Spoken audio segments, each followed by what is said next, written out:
Hello, everybody. We're back. Today is August 12, I think, something like that, and Sunday. We have some good news. We found the solution to all this so-called inner city problem. That's what I think that's a term coined by somebody, but not sure if it was President Trump or someone else, but yes, President Trump used that term a lot, kind of popularized that term. I'm not sure if he came up with that term or not. Probably not, right? But inner city mean ghettos, okay? Ghettos, Harlem. In any big city, there is this region where there are all these homeless people, jobless people, all these people with extreme poverty. They tend to be more ethnic than not. Okay, mostly they are blacks or Hispanics or but not much Asian, not much Caucasians, right? Uh, or Native American. In Alaska, it's mostly Native Americans. I mean, the Eskimos or yeah, the Alaska Native people. Yeah, they're from the ghetto homeless population of Alaska. Most of them, okay. So what are well? So yeah, there are different ethnicities, but probably the biggest problem would be I mean, maybe not biggest, but nationwide. Okay, it's mostly black people, right? Or some illegal immigrants, Hispanic people, whatever. So there are a lot of different ethnicity in ghetto area, and so we explained this before, right? Blacks are talented people in terms of sports, like athletics, and also in music and dancing. Uh, that's their natural talents. Okay, so they're not huge on science. Okay, yeah, I mean, they are capable of studying very well. Like they become lawyers, they become doctors, they become politicians. But and many successful businessmen and like MBA program, JD, to be a lawyer, MBA to be a businessman, or like MD to become a doctor. Yeah, there are a lot of black doctors, black lawyers, black politicians, black MBAs in very prestigious schools. So yeah, they're capable of doing that. It's just that they're not very motivated in studying in particular. Okay, so what's the solution then? Okay, there is in Washington D.C. or in Detroit, Michigan. Yeah, there are a lot of ghetto area where it's predominantly African Americans. So African Americans they immigrated to Detroit, Michigan, to get jobs during those auto boom. So it was a boom and bust, just like any economic phenomena. Uh, Boom and bust cycle. There was this auto industry boom, probably during 1960s, 1950s, 1970s. The Motown, right? So a lot of black people immigrated from the southern states of America to Midwest, Detroit, Michigan, okay, to get auto-related jobs. So, in Detroit, there are Ford, Henry Ford, Ford Motors, and General Motors, and all this like Chrysler, all this Pontiac, and all this amazing Dodge, right? All this Chevy, all this wonderful automotive industry, cars back in 1950s, 60s, 70s, right? Yeah, they're making a lot of beautiful like Cadillacs, fantastically beautiful, classical American cars, beautiful cars, right?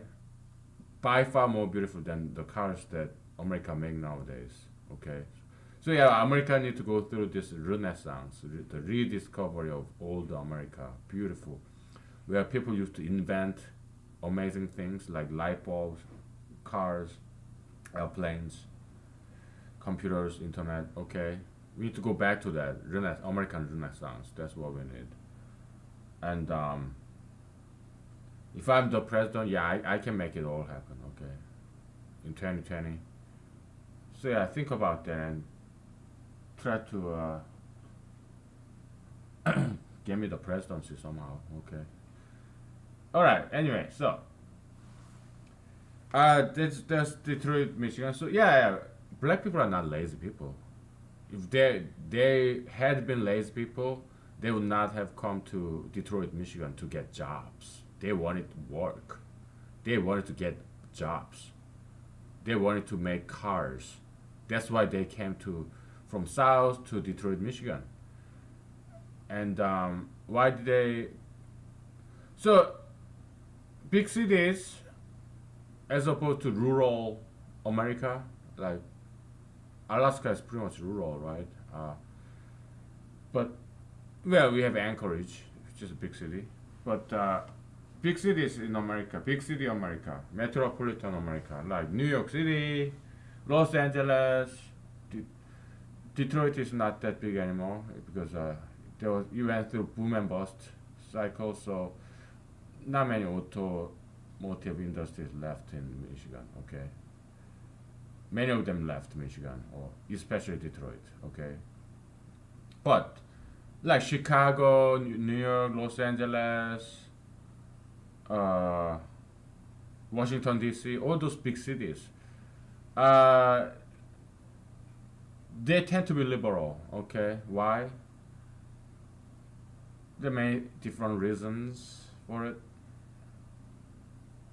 Well, why are so all the big media companies, okay, the big, huge news organization, they are in metropolitan area. Also, all the federal courts are in metropolitan area. So, no wonder why courts, the judiciary and also media are liberal, tend to be very liberal because they are located in big cities. Okay, that explains why media and judiciary tend to be very liberal, more liberal than conservative. Conservatives, they are mostly in the rural American rural region. So if you take polls like political polls, it has some liberal bias, right? Because most polls are conducted on the big city dwellers. Yes, of course, it's more liberal biased. Okay, so and it's conducted by major news organization, the journalism, the media, which happen to be located in big cities. So yeah, they're liberal. Okay, that's why it was such a big surprise where all the major news polls predicted Hillary Clinton would win in 2016, but Donald J. Trump won, right? Big cities, yeah, they're concentrated, but there are only a handful of big cities in America, right? The rest are just rural, country regions. Okay, it's probably majority. Okay, slight majority. I don't know. So and so American big cities, they gather a lot of immigrants because big cities have money and jobs, and immigrants, they want jobs. Okay. Now, so in the southern country, there are blacks and whites. And why did blacks move to all the big cities? It's because they don't have much inheritance money, so they have to work for their own. So that's why they come to big cities, and many of them don't have job skills, and that's why they resort to crimes. Okay, so um, nowadays people cry racism all the time, right? If a black person got arrested by police, then oh, it's racism. Okay, so but that's not true. And media, they are liberal, so they never report an arrest of a white person, but they cherry pick to fit their political narrative. Media is never neutral because they are all human beings, and judiciary, like judges and justices, they are never neutral either. They are very political. That's how they got nominated to the courts, like Supreme Court, appellate court, trial court. Yeah, they will get nominated or get elected depending on what state you are. Yeah, they're all political. Why? Because we are all human beings. Nobody is politically neutral. Pastors, preachers in churches, yeah, they're political too. Everybody. Nobody's politically neutral because Homo sapiens is political animal. We can't, we can't, concept level, right? Politics and religion. It's impossible for any one human being to be apolitical. So I'm not judging them. Just telling you like it is, and just be aware and stop pretending. Okay. And so yeah, big cities, they tend to be more liberal. Why? There are several reasons. Okay, so people come to big cities. So big cities tend to be more ethnically diverse. Rural regions, they tend to be more white, and big cities, American big cities, is whites are minority. Okay, because they're all ethnics. They're blacks, Asians, uh, Middle Easterns, Hispanics, and whites are just part of that diverse ethnic group in a big city. Okay, so people come to American big cities from everywhere, all 50 states, and also from the world. So there are a lot of illegal immigrant population in any American big cities. They came to make a living, or come as a refuge, whatever, right? I myself, okay, I was born in upstate New York, and I grew up in Korea until high school graduation, and then I had dual citizenship. Okay, thanks to my parents' diligence, because it takes a lot of paperwork to maintain dual citizenship. So I thank my parents that they gave birth to me in America, and I thank America for giving me citizenship. And I was dual citizen. I grew up in Korea, and then I chose America when I was 18. Okay, and so I became sole citizen of America. Because to me, Korea is too small. Okay, and also I'm such an ideological freak, weirdo, metaphysical weirdo. Okay, so that's me. Korea, yeah, they don't have piercing, they don't have tattoos, they don't have gayism, and they don't have obesity, they don't have marijuana, but they also restrict good creativity. So yeah, there are goods and bads in every country. Okay, Korea is very monolithic society, doesn't allow too much diversity. There are good diversity and there are bad diversity. Okay, South Korea allows neither. So yeah, I had to flee and came to America. I had to come to America as a ideological refuge, asylum, ideological asylum.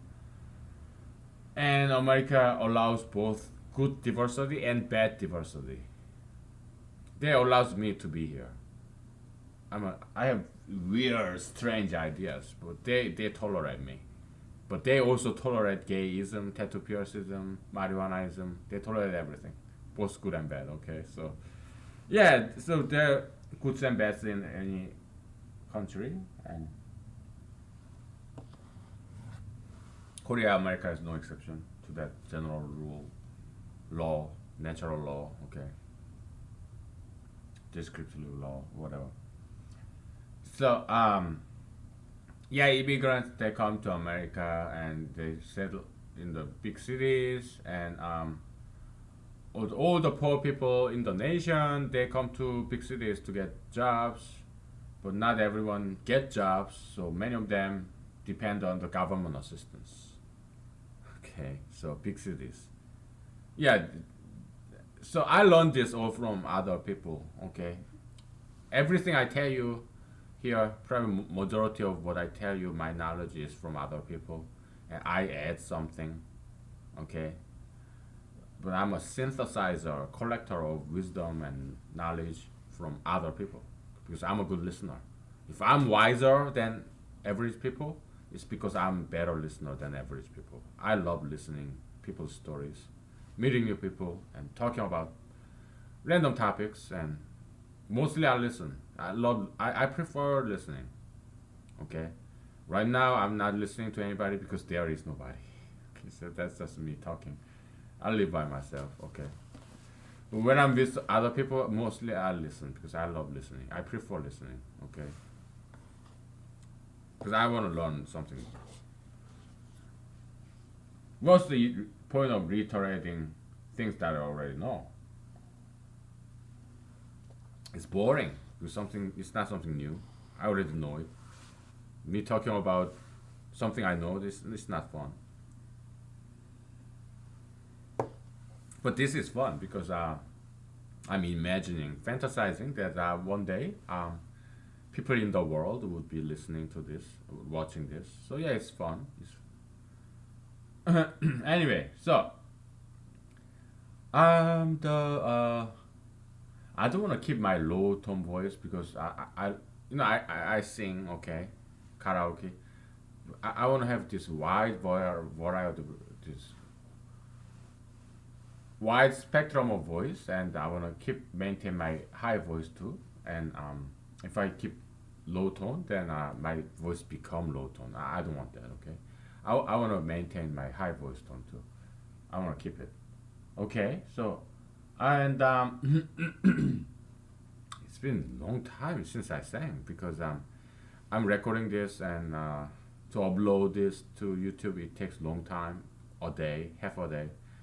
So then I cannot do the YouTube video karaoke, and so I'm making a lot of sacrifices to do this. Okay, to for the betterment of human race, humanity. Okay, so thank me later, alright?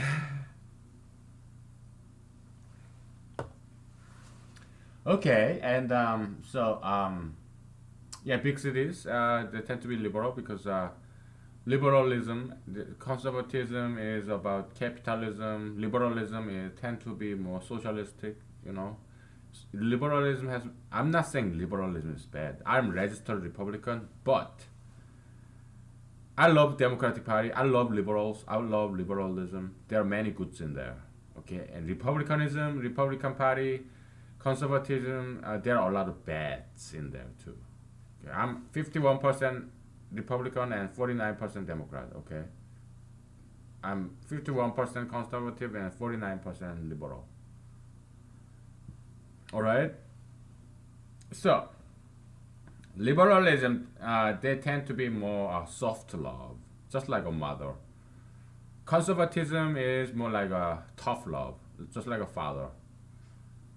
Conservatism basically is about capitalism, you know, free market, market-driven economy. Okay, and uh, liberalism is more about arts, science. Conservatism is about business, economics, economy. Liberalism more about arts and science. Okay, and you know, environmental protection, global warming, and also liberalism tend to be, yeah, soft love. Okay, it's about protecting the environment, just like female, like feminism is very liberal, democratic party, side, and soft love. Okay, let's help the poor, the charity. Okay, let's help the poor people. But conservatism is more like Republican Party is more about business. It's more supply side economy, Reaganomics, right? Let's help the business people, okay? Business owners, rich people. Let's help out the rich people. Then we trickle down, okay? I like both, all right? There needs to be some balance between the two, okay? They're both good, okay? So, and so liberalism is soft love, like mother's love. Conservatism is like tough love, like father's love, okay? So mother and father, okay? That's what we need, right? So yeah, Democratic Party is about soft love. Let's equal rights, help the poor, raise the poor. Just like in the Bible, you have mountain and valley. Let's flatten the mountain and fill up the valley. Yeah, it's from Old Testament, okay, by some prophet of by King David. Okay, yeah, it's about that redistribution of wealth. So and help the poor, tax the rich, help the poor. Um, yeah, it can be thought as biblical concept, socialism. Okay. Um, I'm a poor man. Well, middle class. Personally, I don't want to take other people's money. I want to work on my living. If I do become the president in 2020 or whenever, I'm going to reduce my salary level voluntarily to average American level. The rest of the salary will go to this foundation to create jobs in Washington D.C. ghettos. Okay. Handing out free money is not good. It makes them worse because they become dependent. Okay, it spoils them. So free handout, I oppose. Of course, there are shelters, homeless shelters. I've been to them. Okay, I've been homeless probably like twice. Okay, yeah, I've been. So yeah, those free handouts like unconditional charity. It's good thing. It's a good thing. We don't ask any questions. We just give you food and shelter because we don't want you to freeze to death on the street. Beautiful charity, okay? I am not against that. Yeah, I am for it because I have been benefited by that, okay? I wouldn't be here unless they helped me out when I was homeless, okay? So,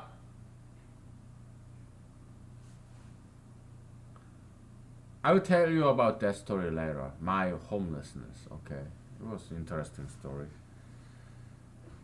And tell you about that later. If I don't forget, okay, remind me. I have nothing to hide. Alright, so big cities they tend to be liberal because they're racially diverse, right? So yeah, it's about racial equality, of course, right? So that's liberalism, and also many of them are poor because they came from foreign countries and they don't speak English. So they need some government assistance. They need some charity from private organization. Yes, that's liberal, right? And they are poor, so being helped as a poor person, liberalism. Okay, so that's why big cities tend to be very liberal. Okay, so that now you know. Okay, countryside they tend to be more conservative because they are business owners, like farmers, or okay, and they tend to be more traditional. More they have more religion. They have churches, right? I love country music. Okay, so country music often sing about trucks, you know rain makes whiskey, churches, bring me to the what white church, take me to the white church, whatever. Yeah, country music, right? So they think about trucks, churches. Yeah, they're like they also have some inheritance money too. The white people in the countryside, the rednecks, yeah, they have inheritance. They have their own house, family owned house, and family owned farm, family owned everything, right? They have some inheritance, very family oriented, very strong family value, Christian value. Most of them farm country, American country, like that country, rural America. They're mostly Christians. Okay, they're conservative. They stick to old fashioned values. Okay. Yeah, I love them all. Okay, so big city. I have lived in big city. Right now I'm living in kind of quasi rural America, of all places. Alaska. Okay. So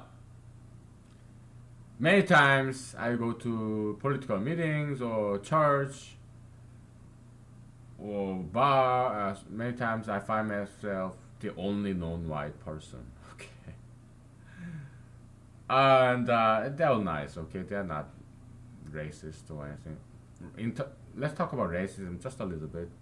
I have had racist treatment from Hispanics, from blacks, and even from Asians, and from Arabs. Okay, it's not just white people who makes racist attitude on me. No, it's every race, including my own Asians. Sometimes they are racist against me. How? Because some Asians, they think they are so cool. They wanna hang out with blacks and whites only. They would never hang out with Asians like me. Okay, some Asians are like that. Oh, I'm such a cool Asian. I don't hang out with other Asians. I only hang out with blacks and whites. Okay. They gave me that attitude. Okay, so yeah, man. You should never take racism in America seriously because there is no racism in America. It's all jokes. Okay, some black people call me. So I was driving down. There was this black guy, bunch of black guys, walking down the street, and some of them hollered at me, "Small dick."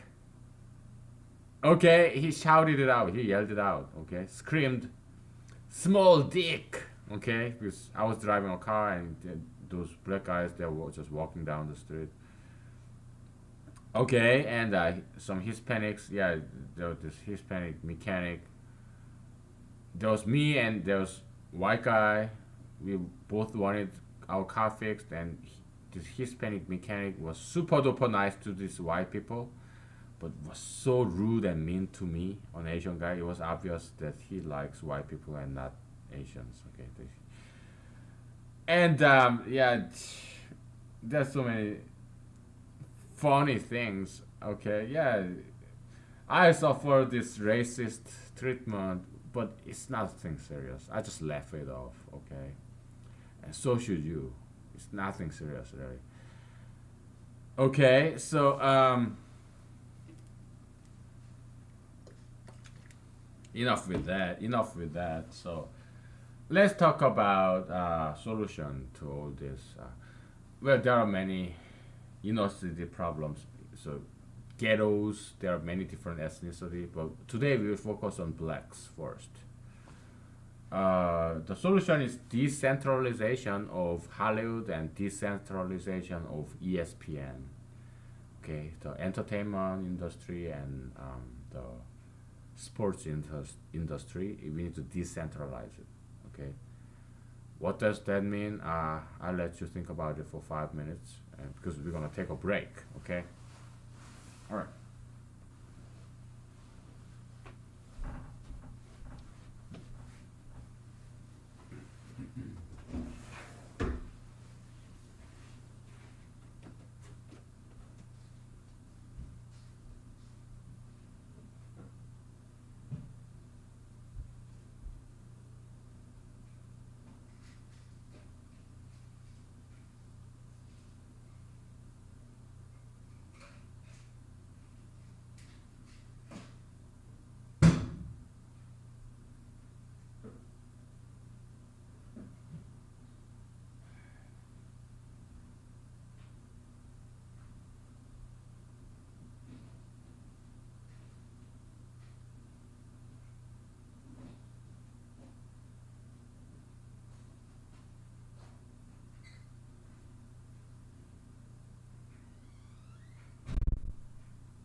Okay, did you get your answer? You thought about this decentralization of Hollywood and decentralization of ESPN. Yeah, the sports events, entertainment events is concentrated in big cities, big league, major league. We need to decentralize that, okay? Or Hollywood, all the movies. People from around the world, or all from 50 states in America, they all the pretty attractive men and women, they come to Los Angeles, and I was one of them. Okay, so I tell you a little secret. Okay, yeah, it's a worldwide secret because nobody is watching this, but this YouTube video is available 24/7 anywhere in the world. So it's a worldwide secret. Okay, I was in a Ivy League school. So I'm not exactly non-elite. Yeah, I'm quasi-elite. Yeah, I went to Ivy League school, but I dropped out. Okay, so that's why I'm not elite. I'm a half elite. Okay, I went to a PhD program in computational biology. Okay, Ivy League school. Okay, but it's not Harvard or Yale or Princeton. Okay. Some people say it's a low Ivy League. I'm not going to tell you where. Yeah, I was in a computational biology PhD program. It's like, typically it's 5 years, 7 years, 6 years, right? I dropped out after 2 years, okay? Because I realized, oh, this too much mathematics. Too much statistics and I wasn't cut out for that. Okay, so another secret of mine. I tried to join the special forces while I was in the U.S. Army. Okay, and we went to this North Carolina Fort Bragg. This 3 weeks in hell. The selection course. I loved it. Okay, and then I think it was like 3 weeks course, but I dropped out after 2 weeks. I realized I wasn't cut out for that. I didn't want to do it anymore. Just like in PhD in Ivy League school, I didn't want to do it anymore. It's just too much. Okay, so yeah, I don't have what it takes to be an elite. Okay, I'm more a creative person. To be creative, you need some relaxation, leisure. Okay, work and play, balance. Not always work. You cannot be a workaholic and be creative. That's impossible. You need leisure to think on your own time, free time. Okay, that's key to creativity. Like Rene Descartes. Okay, like Albert Einstein. Hey, Albert Einstein. Yeah, he had this patent clerk job. I'm also a patent lawyer as well. I'm a licensed to practice patent. Anyway, so Albert Einstein got a job. He got his PhD in a very good engineering school in Switzerland. Some polytechnic, whatever, right? So he got his PhD, Albert Einstein. Then he didn't become a professor because his school grade was very low. Okay, he was more interested in creating his own theory than learning other people's theories. Okay, so yeah, so he did finish his PhD and but couldn't get any professor job in other universities. So he got a job as a patent clerk. It's a low-paying job, but at the same time, it gave him a lot of free time. So he worked less, and he made less money. Okay, as a PhD. Okay, as a doctoral degree holder. That's free time. Yeah, he made very little money, but you don't need that much money to be creative. You just need to be able to pay the bills. And so you work less, you make less money. So he had free time, and he devoted his free time in development of this special theory of relativity. Okay.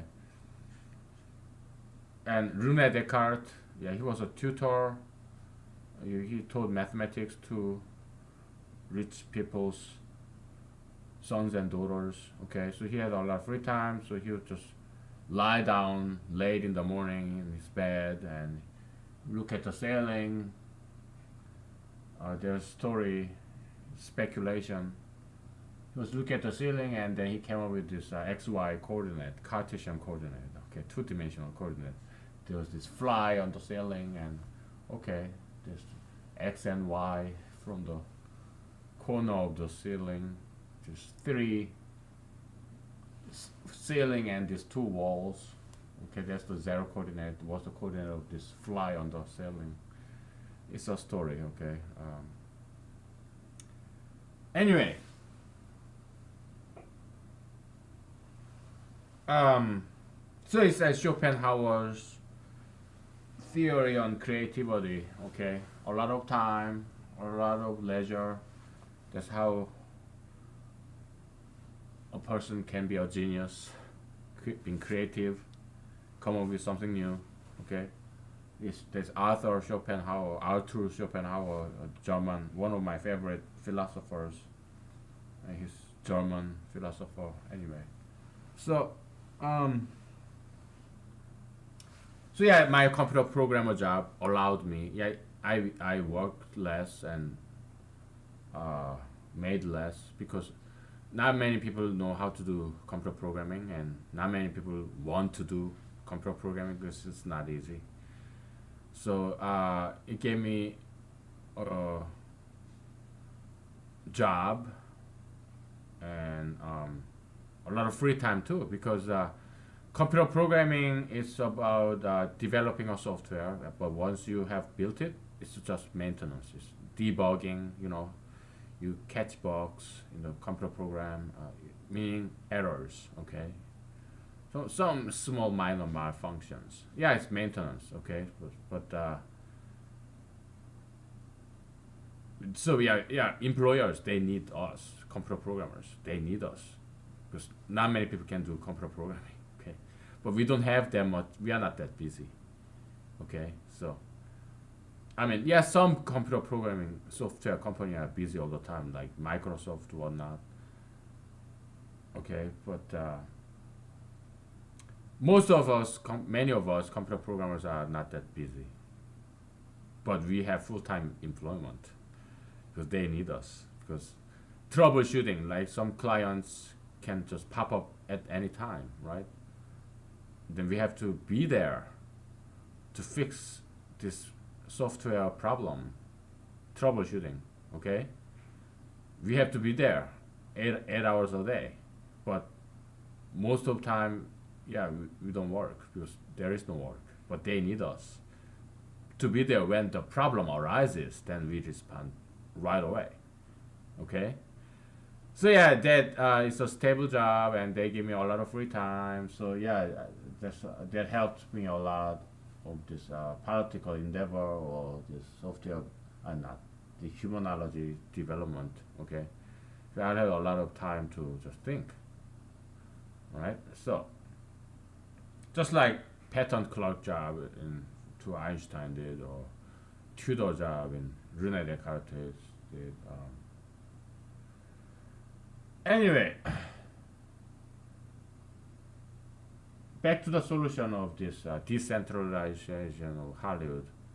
Yeah, all the attractive people. So yeah, I dropped out of this PhD program after 2 years, and I drove to. It was Ivy League, so yeah, it's in Eastern Coast. I drove all the way to Hollywood, Los Angeles, in probably 2 days or 3 days. In my Chevy Corsica that I made my movie with,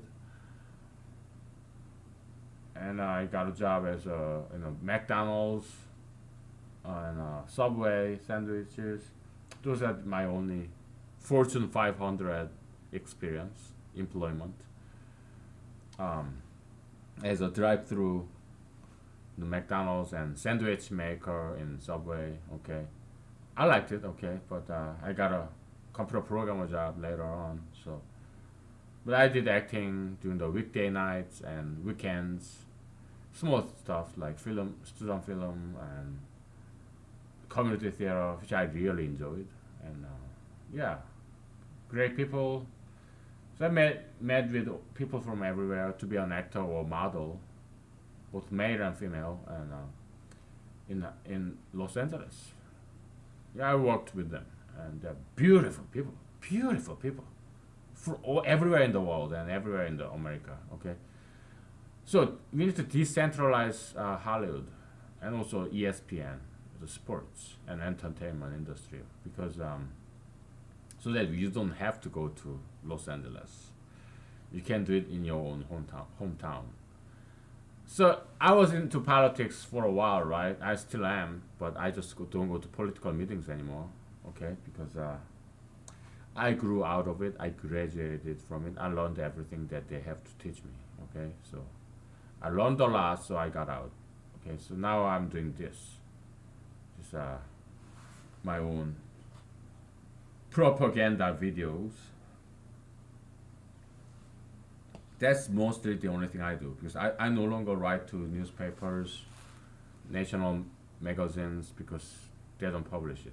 I have published some locally, and I'm very grateful for them that they published my articles locally, not nationally. Okay, because national newspapers, they get so many national magazines. I don't blame them. They get so many wacko letters, and mine is just one of them. Okay. And my articles very non-traditional, so they don't want to publish it. That's fine, okay. So I stopped trying, and I have other things to do, okay. So so yeah, this is pretty much the only political things that I do, and also it's a some pretext, excuse, MacGuffin, cinematological term, MacGuffin. Alfred Hitchcock coined that term. It's a pretext, excuse to, it's a disguise to introduce something behind. So politics, yeah, it could be a MacGuffin to introduce humanology. Okay. So Hollywood, yeah, we don't have to. It doesn't have to be Los Angeles, California. It can be anywhere. So when I was in more politically active locally, I sent some messages to these local television networks. Hey, what if I have my own talk show, local talk show? They didn't respond to me. I got no response. So what I realized was there are all these local news channels in every mid-sized or big cities in America. All the local news channels, but that's the only thing that they do. What we need in every city in America is local entertainment channel. Okay, that's what we need, because in every city, big or small, mid-size, you have beautiful people, beautiful men and women who want to do acting and actressing. Okay, yeah, and beautiful children too. Okay, so yeah, just come up with some local entertainment channel, like TV shows, movies. Okay, just broadcast it just like local news. Yeah, get some local advertisements revenue. Then come up with local TV shows that's particular to your local settings, your local industry, local history, local people. Because every American city, big, small, mid-sized, you have beautiful people there. Beautiful children, beautiful women, beautiful men. Yeah, use them as actresses, okay. Actors, child actors, okay. Decentralization of entertainment industry. You have great local athletes. Yeah, have some local martial art tournament, and broadcast it in local channels. Okay, it doesn't have to just local news or local weather forecast. It could be local TV shows, local movies, because all the big cities in America have film festivals. Okay, Yeah, you already have that, so use it. Okay, so just broadcast locally, cable TV, whatnot, right? So because African Americans, they have a lot of talents.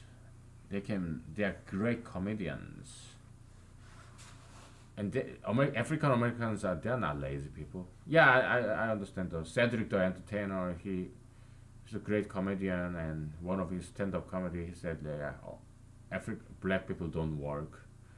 Yeah, it was funny, but yeah, African Americans they are not lazy people. Okay, it was a joke, but yeah, it's just that we need to give them the kind of jobs that they would love to have.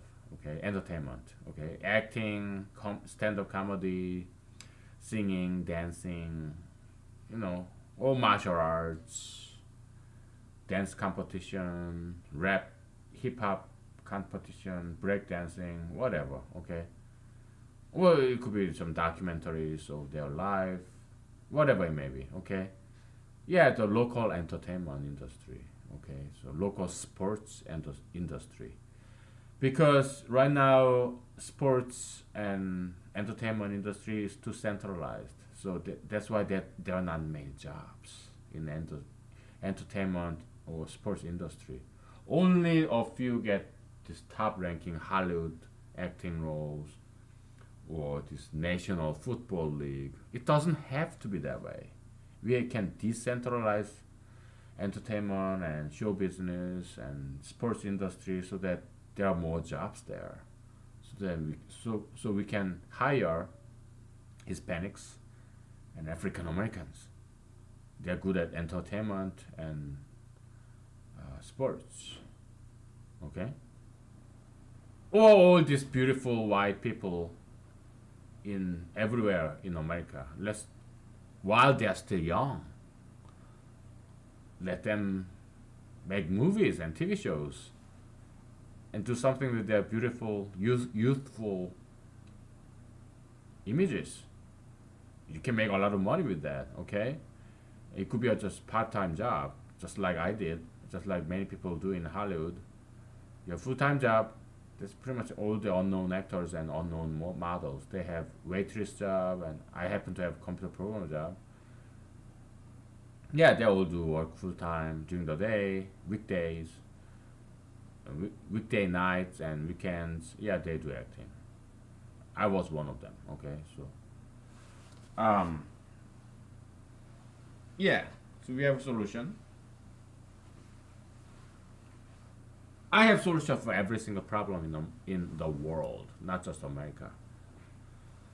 Okay, every single solution, so every single problem. I'm a problem solver, troubleshooter. Okay, that's what computer programmers do.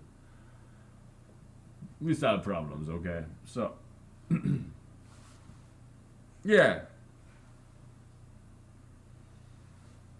I learned a lot from computer programming. Yeah, problem solving skills and this attitude of problem solving. Whatever problem you throw at me, yeah, I can solve it.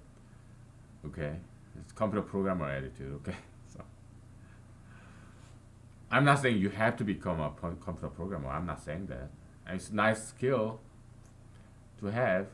If you know how to computer program, yeah, then you can get a job anywhere, anytime. Okay, and but I'm not saying you should learn it. Okay, I'm saying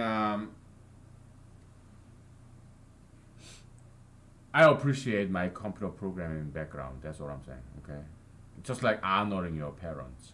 So because metaphysical parenthood is this: some ism, some ideology, like computer programming ism, can be my parent, metaphysical parent. Also, my friends can be my parents. My former bosses can be my metaphysical parents. Okay, because I learned something from them. They take care of me. They teach me many things. My teachers, former teachers, professors, yeah, they can be thought as my metaphysical parents. Okay, that's what Jesus said. His disciples came to Jesus, and Jesus looked at his biological mother, Mary, Virgin Mary came, and Jesus said, "Who is my mother?" People who follow God, who they are their mothers and siblings, my brothers and sisters. Okay, so yeah, metaphysical parenthood. Okay, so again, humanology is heavily based on Bible, Old and New Testaments, and a lot from Jesus. Okay, all right. We have 7 minutes to go before next break, and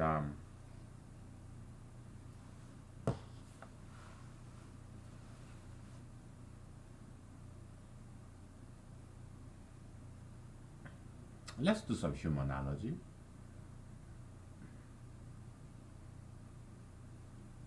Or we can talk about my homelessness days. I'm gonna tell you another secret of mine. Okay, so nobody's watching this. That's why it can be kept secret, and it's a worldwide secret. And we'll talk about homelessness later. All right, my experience of that. Before that, yeah, another secret of mine. I am full of secrets. Okay, because I'm an unknown person, so nobody knows anything about me anyway, right? So because I'm unknown, so everything about me can be a secret. Okay, so it's kind of a public secret because so I wrote this paper, academic paper, tried to publish it, but nobody know. I was in law school, okay, when I wrote this paper. It's like dissertation length, almost 200 pages, okay, so I wrote it over probably a year, okay, when I was in law school, and but no journal, law school journals would accept it, so it's unpublished. But some nice group of people somewhere in America was generous enough to house my article, my paper, in their website, so it's online, okay. It's not going to be easy to find it because there's so many online articles, okay, so but it's there, all right. It's 24/7, anywhere in the world. It's okay. The full article, not just a few pages, the full 190 pages, 170 pages, whatever, okay. It's about proving why homosexuality is harmful, why it is not a matter of diversity, but it's a matter of good and evil. Because homosexuality is something very toxic, poisonous, deleterious, harmful, okay? So I kind of mathematically proved that, okay? So pretty much we will cover that, the main points in that article. We already covered this in this video series, okay? So but if you wanna read my article, go ahead and look for it. I'm not gonna tell you, I'm not gonna give you it away. It's like treasure hunting, okay? Well, what garbage hunting, what? Depending on how you see it, okay? But yeah, it's out there, okay? So, but you have to find it. All right. I like challenges and I like challenging people. Okay. I'm not gonna give it away to you. Go find it. All right.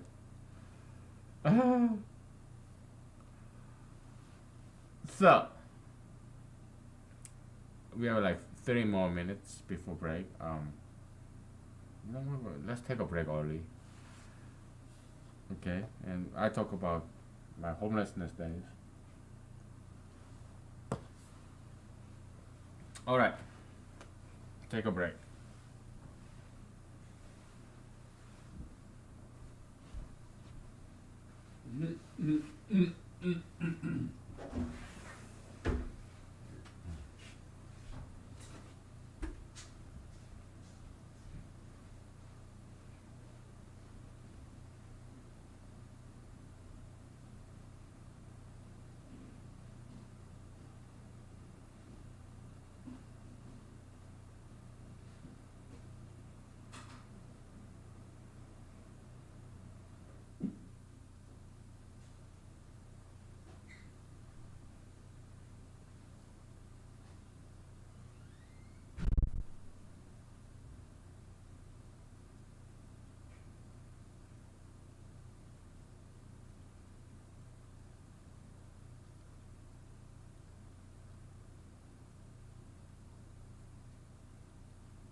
Okay, we are back.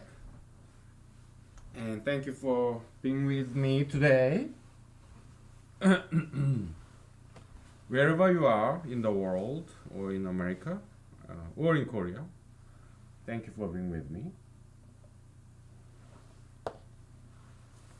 So, my homelessness. Yeah, well, let's table that discussion because I was taking a smoking cigarette break and came up. We gotta do some humanology stuff, right? Some mathematics. Okay. It's political. There's some political agenda. There's some autobiography, some fiction, but we're in the world of humanology. Okay, so we gotta do something. So let's do some vector addition. Okay, this is a vector A, and we do vector subtraction today. Okay, there's C. Vector C. Yeah, it's a vector. Okay, but we just for convenience we just call it ABC. No, now A vector A is a vector addition. Okay, vector addition. A plus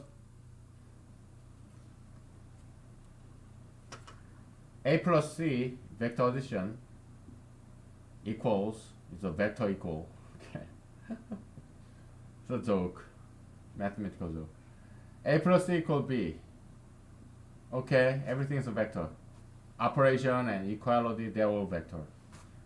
Vector algebra, vector calculus, vector arithmetic. Okay, meaning vector A equals B minus C. Okay, yeah, it's true, but that's not what we are going for. C equal B minus A. C equals B minus A. Okay, that's vector subtraction.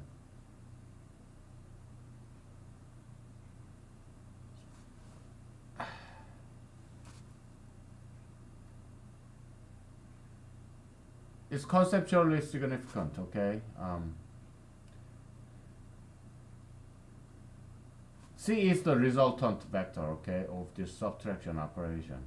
All right, you start from the destination and the destination. It's one direction. Vector is one direction. Okay, it's not bidirectional. It's unidirectional. That's a vector, and it's not curved line. It's a straight line. Yeah, you have a sphere and then straight line on a spherical coordinate is defined as this equator,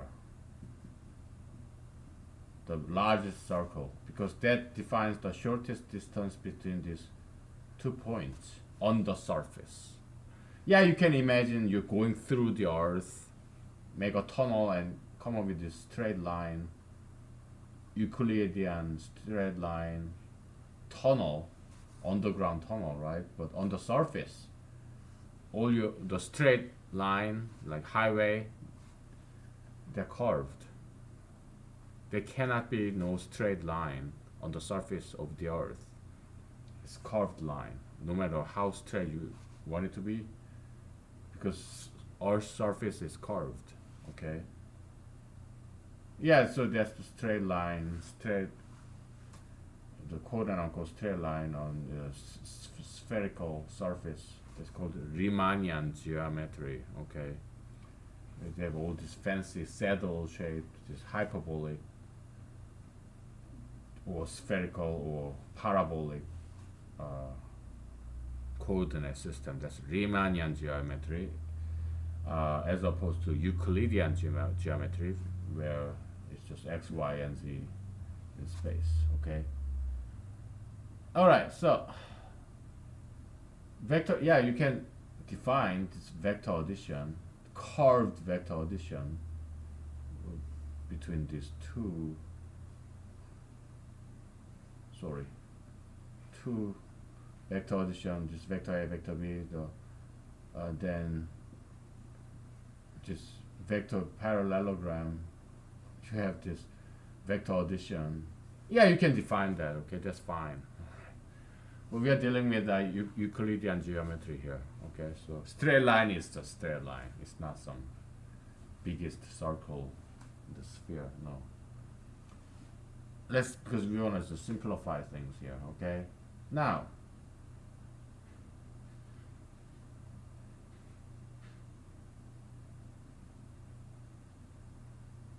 um, that's just linear algebra. Okay. Uh, what is a minus b then? Minus c, right? This is minus c. Just opposite direction, okay? A minus b equal minus c. You just multiply negative 1 on each side of the equation and you come up with this. Okay, so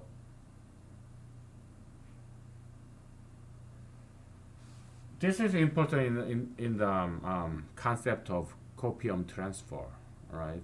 That's why we are dealing with this. And it doesn't have to be this two-dimensional thing, because if you remember, in humanology, we mostly deal with one dimension. Okay? At least for now, because we are beginning the science of brand new science of humanology. We're beginning. We're at the beginning stage. So yeah, we deal with one dimension for now. Later on, when you become the second generation humanologist, then yeah, you expand, generalize to nth dimension, to second dimension, third dimension. Yeah, you do it, okay? Well, I'm the first generation humanologist.